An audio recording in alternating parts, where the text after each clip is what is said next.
Hello, good evening to all of you and welcome back on genius planet. सभी लोगों का genius planet के ऊपर स्वागत है। और आज की क्लास में हम लोग पढ़ने वाले हैं क्लास 9 का ज्योमेट्री। ठीक है। और क्लास 9 का ज्योमेट्री पढ़ना बहुत ही ज़्यादा इंपॉर्टेंट हो जाता है। ऐसा इसलिए बोला जा रहा है क्योंकि क्लास 9 के ज्योमेट्री पे आपका केवल क्लास 9 और 10 डिपेंड नहीं करता है। आपका 9th और 10th के साथ साथ आपका पूरा का पूरा लाइफ समझिए कि इसी पे डिपेंड ही है, 9 के ज्योमेट्री पे। Because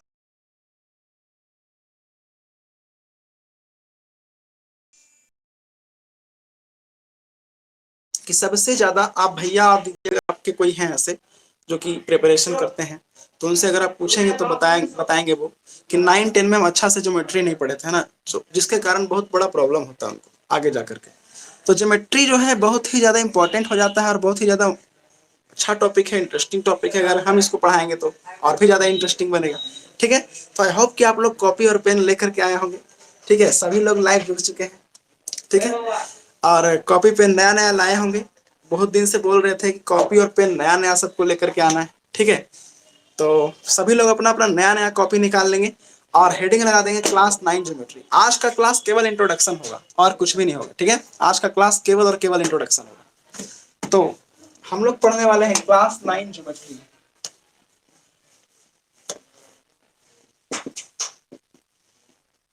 CBSE live batch 5 PM special geometry.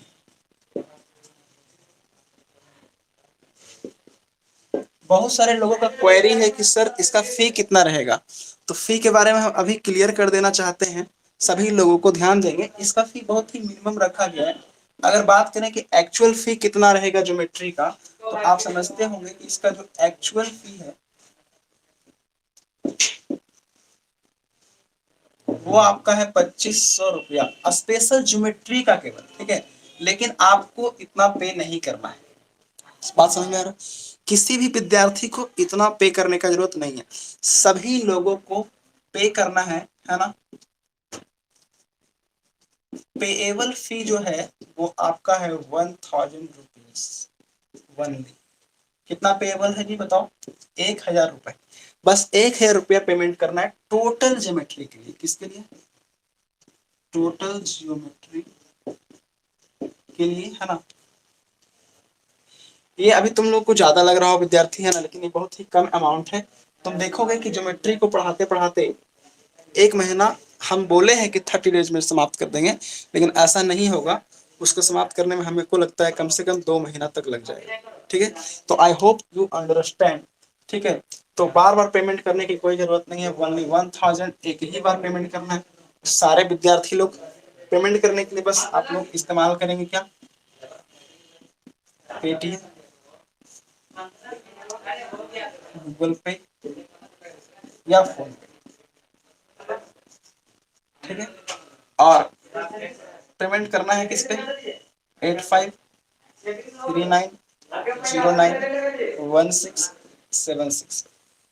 ठीक है, ये हमारा नंबर है ना। आप पेटीएम में गूगल पे में डालेंगे तो वहाँ पे नेम आ जाएगा गौरव कुमार। ठीक है। आपको यहीं पे पेमेंट करना है और कहीं पेमेंट करने की जरूरत नहीं है। ठीक है। और क्लास कैसे चलाना है, क्या चलाना है, सब जिम्मेवारी मेरे ऊपर होगा। ठीक है। अगर आप मेरे ऊपर ट्रस्ट करते हैं तो आप एडमिशन लीजिए, देन आगे प्रोसीड कीजिए। फिर हम लोग मिल के पढ़ते हैं ज्योमेट्री और फिर मिल के क्रैक करते हैं सीबीएसई एग्जाम क्लास 9 को। तो आई होप आप लोग समझ गए होंगे। ठीक है। तो अब हम लोग ज्योमेट्री का इंट्रोडक्शन शुरू करेंगे। इसको मिटा दिया जाए? बिल्कुल मिटा देना। बोलो।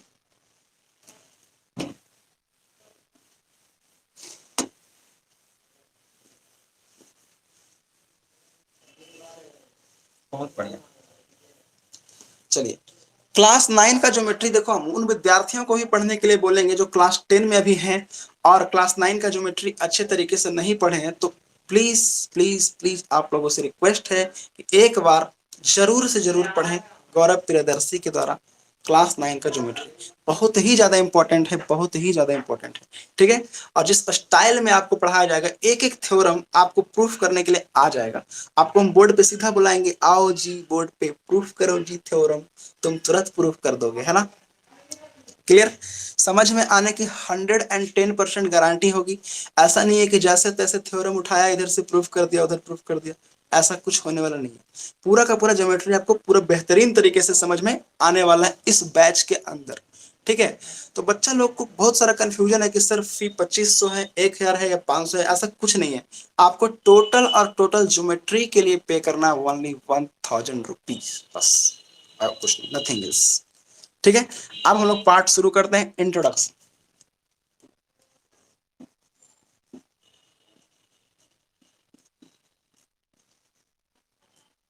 इंट्रोडक्शन, इंट्रोडक्शन क्या होगा सर? इंट्रोडक्शन क्या होगा? इसको बोलते हैं परिचय। जैसे कि हम लोग कहीं पे जाते हैं, किसी आदमी से मिलते जुलते हैं, तो वहां पे सबसे पहले क्या होता है? इंट्रोडक्शन होता है। ऐसे ही थोड़ी हो जाता है ना कि जाए गए और पढ़ने लगे, है ना, फिर आए फिर चले आए, कुछ बोलना ही नहीं है। नहीं बोलोगे तो काम कैसे चलेगा? तुम लोग को बोलना भी पड़ेगा। ठीक है, बोलो बोलो, बोलना भी पड़ेगा। ठीक है, तो अब आ जाओ इंट्रोडक्शन। ठीक है, इंट्रोडक्शन में आ जाओ। तो इंट्रोडक्शन में समझना कि जो हम लोग ज्योमेट्री पढ़ते हैं, ये बहुत पहले से चला आ रहा है। ठीक है, देखो समझना, ज्योमेट्री जो हम लोग पढ़ते हैं ये बहुत पहले से चला आ रहा है, यानी हिस्ट्री से, हिस्ट्री से ये चला आ रहा है ज्योमेट्री, और आज तक ज्योमेट्री हम लोग पढ़ते हैं, है ना। और इसका पढ़ने का क्या रीजन होता है ये भी बताएंगे, है ना, क्या इसका इंपॉर्टेंस है ज्योमेट्री पढ़ने का, और कहाँ से ये शुरुआत हुआ, कहाँ से हम लोगों तक पहुंचा, ये सारी बातें आज के क्लास में हम लोग जानने वाले हैं। ठीक है, तो सभी लोग कॉपी और पेन निकाल लो, और उसके बाद क्या करना? लिखना शुरू करना। क्या करना? लिखना शुरू करना। चलो देखना ध्यान से लाइन, और देखना सबसे पहले हम लोग बात करते हैं हिस्ट्री का, कि ज्योमेट्री का हिस्ट्री क्या है। ज्योमेट्री का जो हिस्ट्री है वो दो जगह से मिलता है। कहां से मिलता है? दो जगह से मिलता है। सबसे पहले अगर हम बात करें तो ग्रीक से। कहां से जी? ग्रीक से, ग्रीक। ठीक है, और दूसरा अगर हम बात करें, दूसरा अगर हम बात करें, वही इजिप्ट, मतलब वही हुआ, मिस्र। ठीक है, और पहला तो हमारा ये हो गया, और दूसरा अगर हम बात करें तो ये हमारा मिलता है कहां से? यूनान से। कहां से मिलता है? यूनान। इसको हिंदी में लिखते हैं, अच्छा लग रहा है हमको हिंदी में लिखना, है ना, समझ रहे हो? यानी दो जगह से इसका हिस्ट्री मिलता है, ग्रीक से और यूनान से। अब समझना बड़ा ही ध्यान से कि ज्योमेट्री को सबसे पहले जो हम लोगों से इंट्रोड्यूस कराने का जो श्रेय जाता है, किसको जाता है? थेल्स को। किसको जाता है? थेल्स को, थेल्स को, है ना। तो समझना ध्यान से, ज्योमेट्री को जो सबसे पहले हम लोगों के सामने इंट्रोड्यूस किए थे, उनका श्रेय किसको जाता है? थेल्स को जाता है। अगर थेल्स नहीं होते तो हम लोग इतना ज्योमेट्री नहीं पढ़ते। थेल्स नहीं होते तो हम लोग इतना ज्योमेट्री नहीं पढ़ते। ठीक है, बेसिकली होता क्या था कि ग्रीक में होता ये था कि लैंड का मेजरमेंट होता था। क्या होता था? लैंड का मेजरमेंट होता था। लैंड, लैंड को मेजर करने के लिए ज्योमेट्री का इस्तेमाल किया जाता था। तो ग्रीक वासियों ने इसका डिफिनेशन तैयार किया था। ग्रीक वासियों ने इसका डिफिनेशन तैयार किया था कि the measurement of land is called geometry. ठीक है, अकॉर्डिंग टू ग्रीक, है ना, according to Greek, according to Greek, Greek, the measurement of land, the measurement of land is called geometry, geometry. ठीक है, the measurement of land is called geometry. Land के measurement को क्या बोला गया? Geometry बोला गया। अब एक बात समझना बड़ा ही प्यार से कि अकॉर्डिंग टू ग्रीक, ग्रीक लोग बताया कि measurement of land is called geometry, क्योंकि वो लोग क्या करता था? ज्योमेट्री का बस इतना ही इस्तेमाल ही करता था, बस मेजर कर लो लैंड को, ज्योमेट्री हो गया। उन्होंने कहा कि ज्योमेट्री को हम दो पार्ट्स में ब्रेक करेंगे। ज्योमेट्री जो हमारा था वो ज्योमेट्री को दो पार्ट्स में ब्रेक कर दिए, है ना। एक बोले जियो, मोबाइल वाला जियो नहीं है ये, एयरटेल जियो वोडाफोन ये वाला नहीं है, जीईओ जियो है। जियो मीन्स होता है अर्थ। क्या होता है? अर्थ। इसी को हम लोग बोल सकते हैं दूसरी भाषा में लैंड, लैंड। ठीक है, अर्थ, या इसको बोलते हैं क्या? लैंड। ठीक है, अब देखो एक होता है मेट्रन। क्या होता है? मेट्री से बना मेट्रन, जिसका मतलब होता है मेजर करना। इसका मतलब होता है क्या? मेजर करना। मेट्री का मतलब होता है मेजर करना, यानी कि हम लोग जब लैंड को मेजर करते हैं, ज्योमेट्री क्या होगा कि the measurement of land is called क्या, ज्योमेट्री। ये डिफिनेशन बताया कौन सा, ग्रीक वासियों ने, ठीक है। लेकिन वो इसको आगे नहीं ले जा पाया, बस इतना में ही क्या हो गया, उलझ के रह गया। लेकिन थेल्स जो व्यक्ति था, ये थोड़ा सा ज्योमेट्री में क्या था, इंटरेस्टेड था। थेल्स जो व्यक्ति था थोड़ा सा ज्योमेट्री में क्या था, इंटरेस्टेड था, ठीक है, इंटरेस्टेड था। लेकिन ये रेगुलर स्टडी नहीं कर पाया, not regular study, not regular study. यानी ये जो बच्चा था, बच्चा नहीं बोल सकते, मतलब थेल्स जो थे भाई साहब, ये थेल्स भाई साहब रेगुलर स्टडी नहीं किए ज्योमेट्री का, बीच में ही टपक गए। बीच में क्या हो गए, टपक गए, टपक गए। टपकना का मतलब समझते हो। थेल्स का जो इतिहास है, जो ज्योमेट्री का इतिहास है, ये 2500 बीसी का है। 2500 कहाँ का है जी, बीसी का, बिफोर क्राइस्ट, समझते हो ना। 2500 बीसी का इतिहास है ये। तो 2500 बीसी में हमारा बस स्टडी वगैरह ये सब होता था। लेकिन बाद में देखो क्या हुआ, बाद में देखो क्या हुआ कि जो थेल्स भाई साहब आए, थेल्स भाई साहब आए। अरे रुक जाओ रुक जाओ रुक जाओ। ये जो कहानी चल रहा है ना, ये 2500 बीसी का चल रहा है, देखना समझना, शुरू से समझना। ये जो कहानी चल रहा है, ये ग्रीक वाला का, ये 2500 बीसी का चल रहा है। अभी तक कोई आदमी नहीं आया, मेन आदमी नहीं आया। अब आया मेन आदमी, हम थोड़ा सा मिस्टेक कर दिए। अब आया मेन आदमी, कौन, थेल्स। ये थेल्स पता है कब आए, ये जो थेल्स थे ये भाई साहब हमारे आए 600 बीसी के अराउंड में। कब आए, 600 बीसी के अराउंड में आएंगे। बात समझ रहे हो।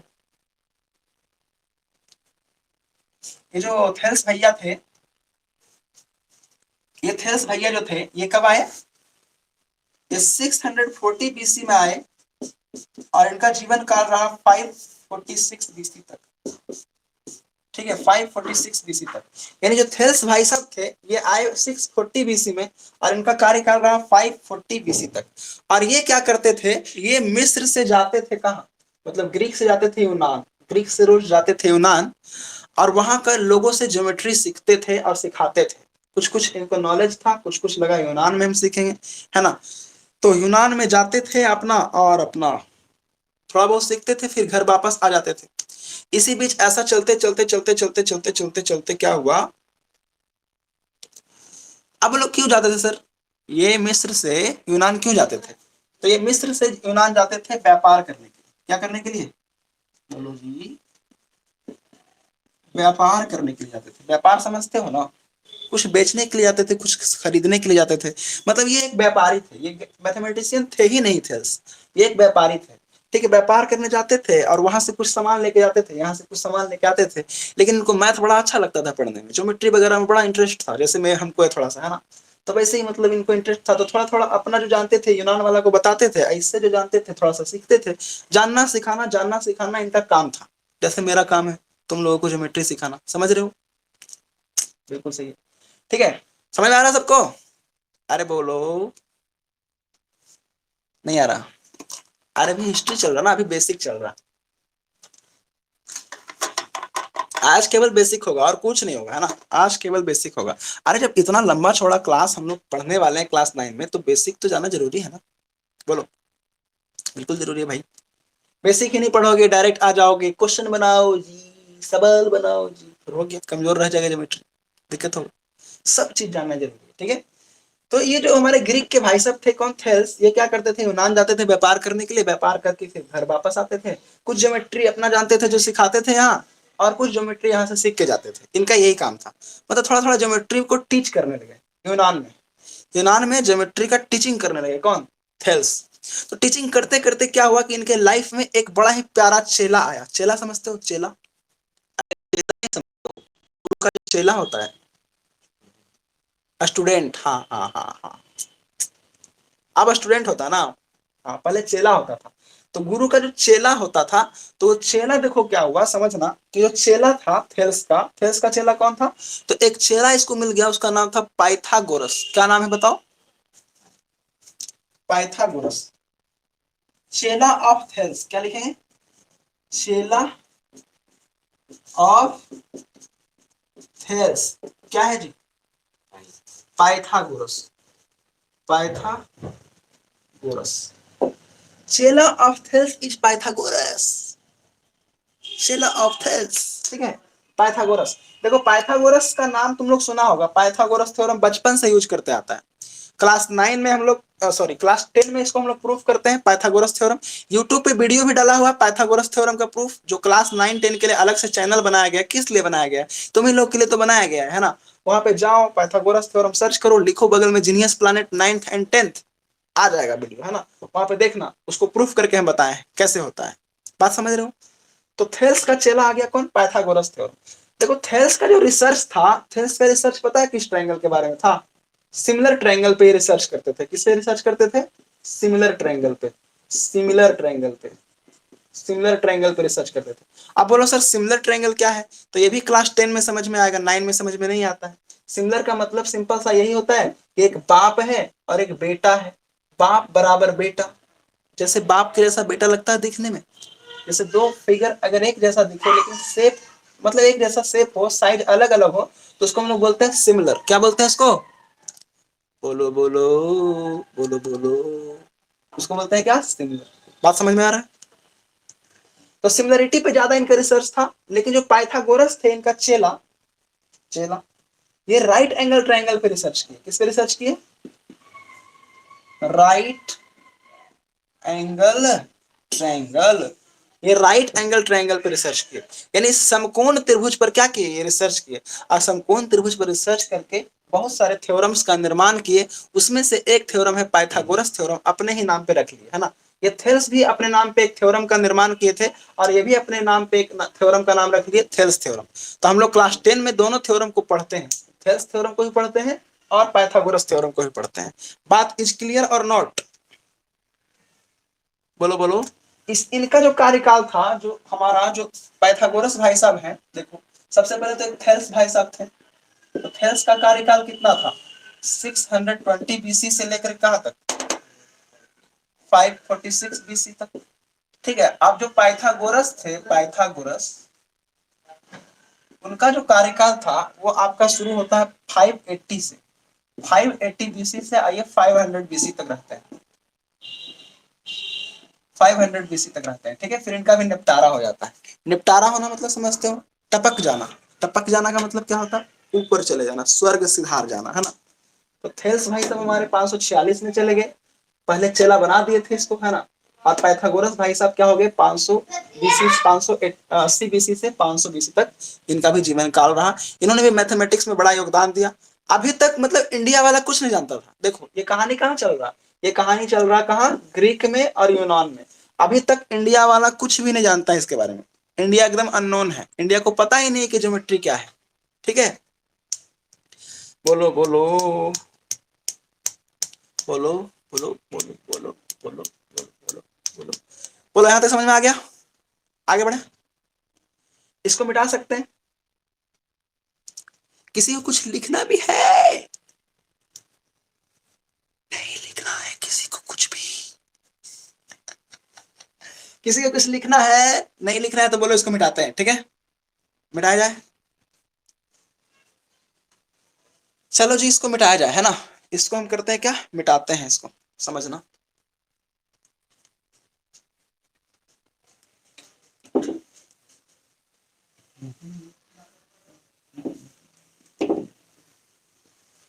अब देखना क्या होता है। यानी 2500 बीसी पूर्व से हम लोग ज्योमेट्री पढ़ रहे थे। हम लोग नहीं पढ़ रहे थे, ग्रीक वाला पढ़ रहा था और यूनान वाला पढ़ रहा था, है ना। लेकिन उसके पास कुछ ठोस प्रूफ नहीं था, वो प्रूफ नहीं कर सकता था कि ये ज्योमेट्री। तो उसी बीच क्या हुआ कि यूनान में एक बच्चा का जन्म हुआ। क्या हुआ? बच्चा का जन्म, ठीक है। उसी बीच यूनान में क्या हुआ?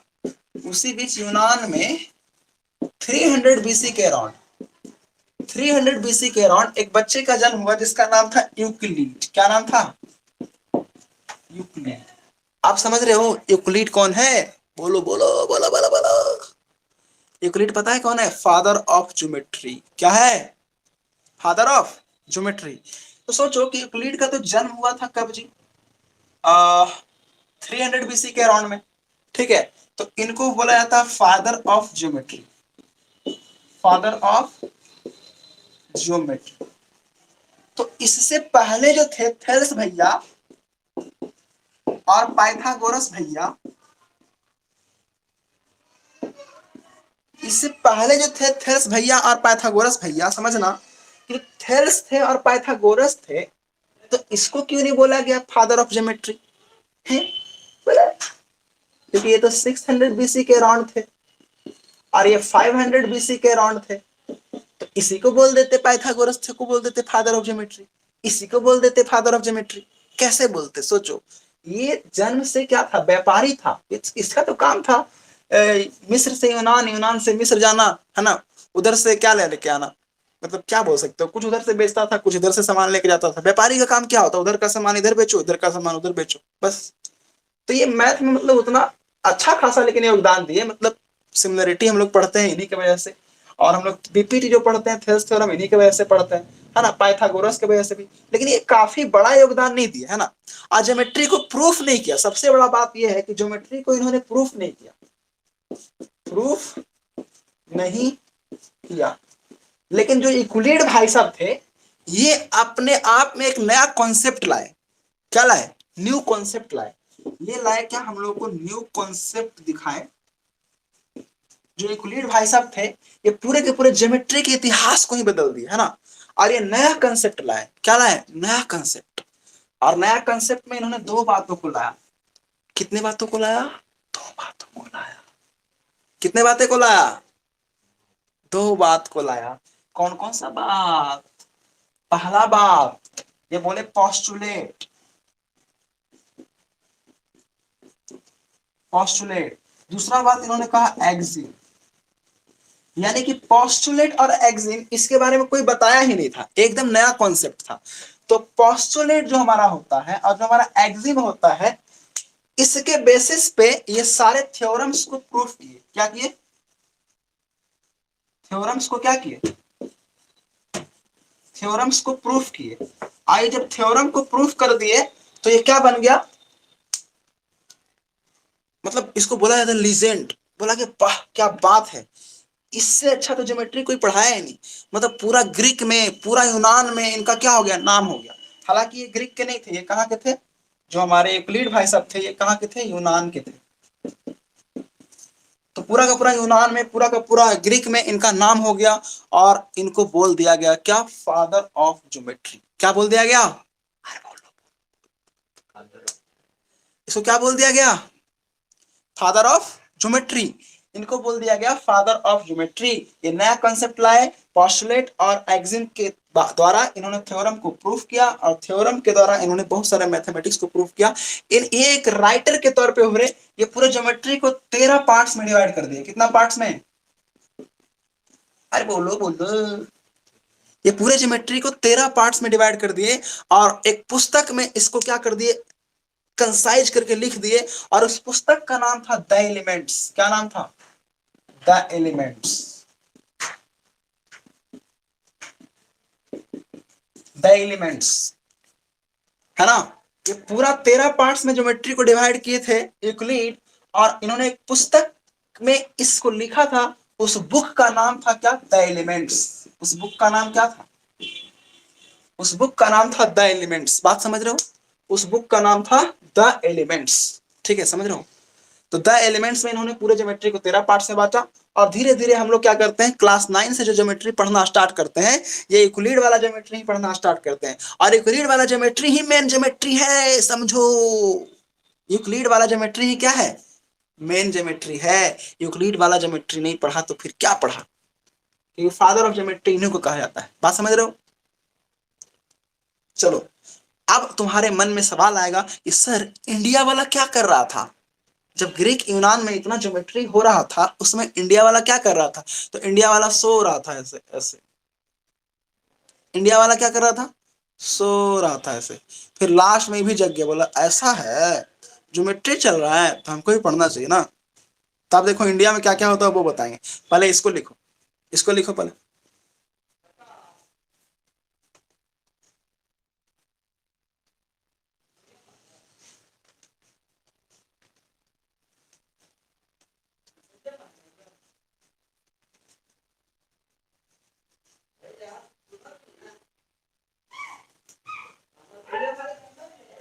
बोलो बोलो।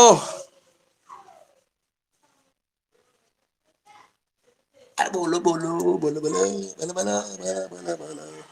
बता दे। बोलो तो थे जी कि आज केवल इंट्रोडक्शन होगा तो क्यों पूछ रहे हो बार बार। आज कुछ नहीं होगा, आज कुछ नहीं होगा, आज होगा केवल इंट्रोडक्शन। क्या होगा? इंट्रोडक्शन। आगे चलते हैं, इसको मिटा दिया जाए। अब बोलो ऑफलाइन विद्यार्थी मिटा दे, ऑनलाइन वाला मिटा दे, सब वाला मिटा दे। चलो सब वाला मिटा। चलो जी भाई साहब ठीक है।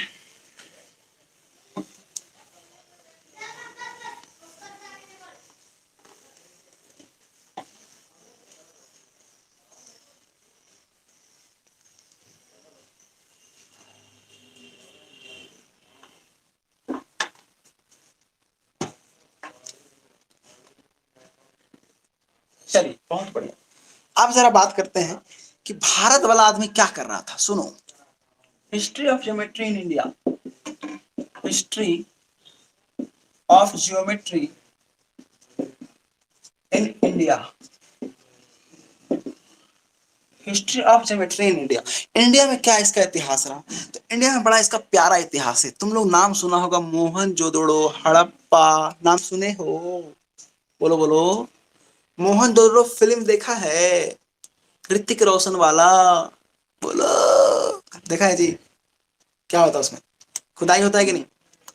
उसमें क्या होता है? खुदाई। हिंदी में लिखते हैं, हिंदी में लिखो।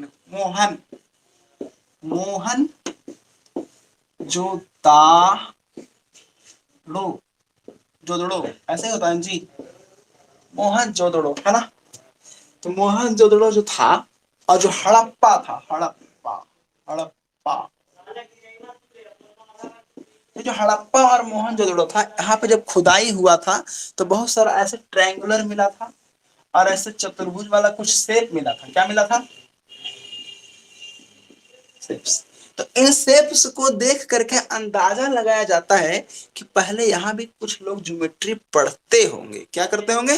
पढ़ते होंगे, है ना? यानी मोहनजोदड़ो और हड़प्पा के लोग भी कुछ कुछ ज्योमेट्री क्या करते थे? जानते थे।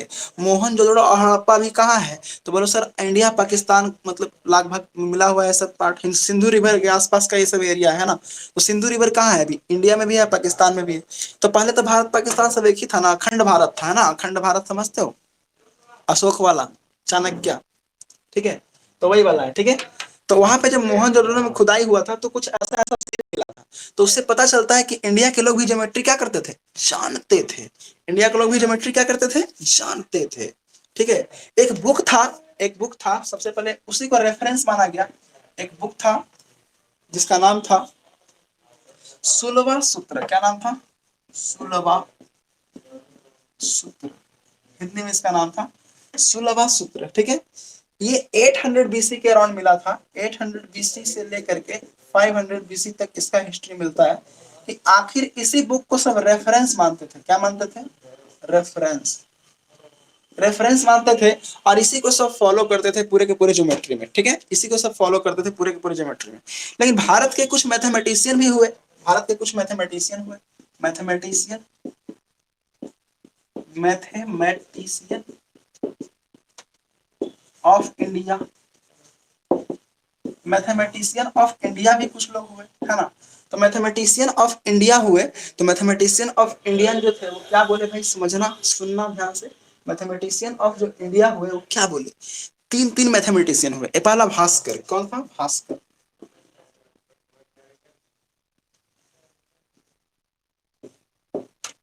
भास्कर पहला कौन था? भास्कर। ठीक है? ये 114 एडी में आए। कहाँ कब आए थे? 114 एडी में आए थे। एडी मतलब आफ्टर डेथ होता है, मतलब बहुत जो ईसा मसीह थे उनके जन्म के 114 साल बाद आएगी। एडी में आए। ठीक है? और वो सब कहानी चल रहा था बीसी में। बात समझ रहे हो? तो भास्कर आए 114 एडी में। भास्कर आए और भास्कर बताए क्या? भास्कर ये बताए कि कैसे मतलब होता है ये जो पाइथागोरस भैया थे, पाइथागोरस थ्योरम को इन्होंने एक अलग मेथड से प्रूव किया। पाइथागोरस थ्योरम को कुछ अलग मेथड से क्या करते? प्रूव करते। देखो इंडियन लोग जो होता है ना, उसके पास कुछ जुगाड़ जब नहीं रहता है ना, तो दूसरा वाला क्या करता है, अपना मेथड से प्रूफ कर देता है ना। समझ गए हो? तो इंडिया का लोग बड़ा होशियार होता है। तो बोला कि हमको कुछ समझ में नहीं आ रहा है, भास्कर बोले हमको कुछ समझ में आ नहीं रहा है, तो ऐसा करते जो पाइथागोरस प्रूफ किया था ना, उसको कुछ अलग तरीके से प्रूफ कर देते हैं। इन्होंने क्या किया, पाइथागोरस थ्योरम को ही क्या कर दिया, अलग तरीके से प्रूफ कर दिया। अब बोला मेरा नाम हो गया, हम भास्कर हैं, इंडिया के हैं, है ना, चलो पाइथागोरस थ्योरम प्रूफ हो गया, बस उसका नाम हो गया। फिर आए आर्यभट्ट। कौन आए? आर्यभट्ट।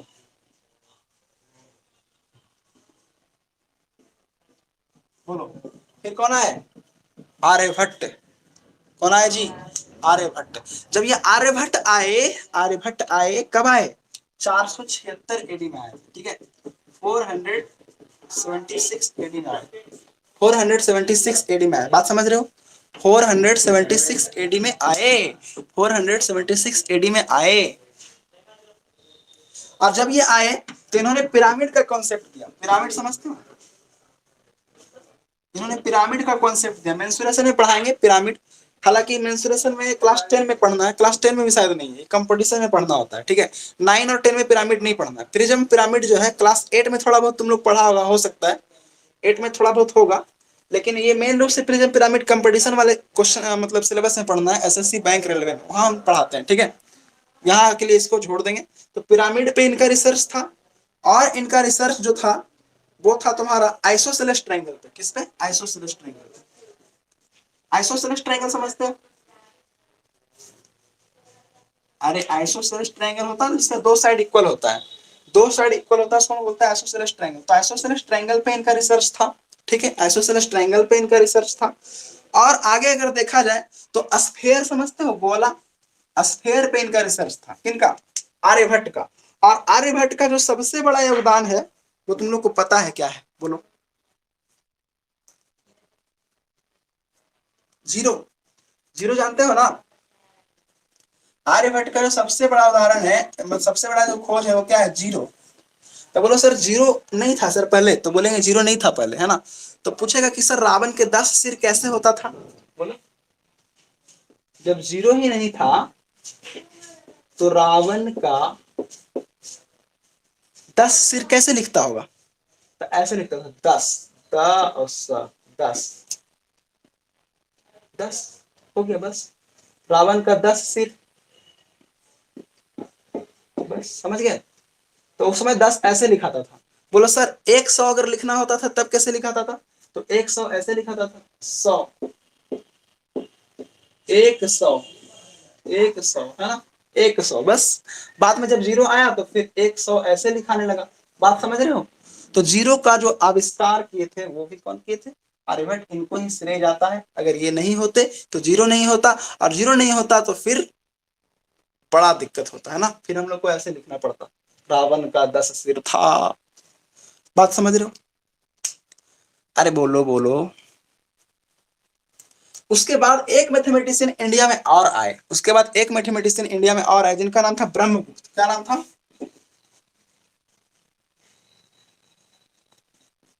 ब्रह्मगुप्त, ठीक है।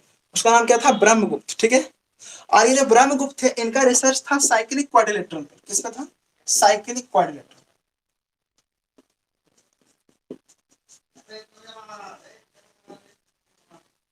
साइक्लिक क्वाड्रिलेटरल मतलब चक्रीय चतुर्भुज इसको बोलते हैं।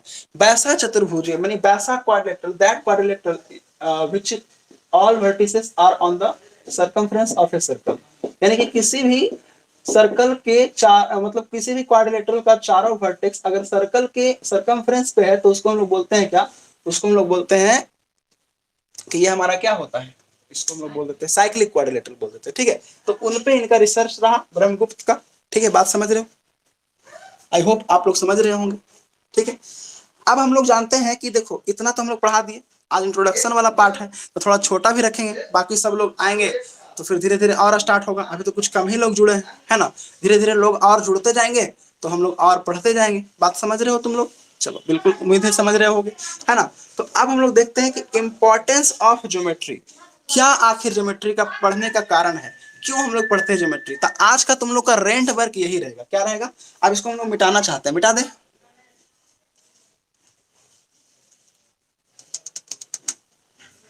चलो जी इसको मिटा देते हैं।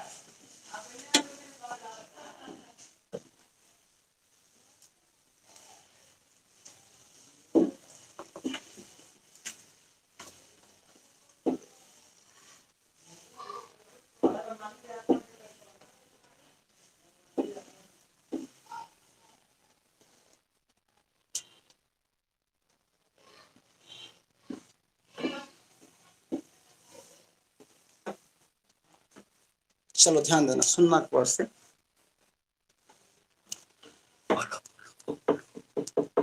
लिखो रेडबर्ग, आर डब्ल्यू लिखो। आर डब्ल्यू क्या लिखोगे? आर डब्ल्यू में लिखो importance of geometry. Importance of geometry in life, in practical life.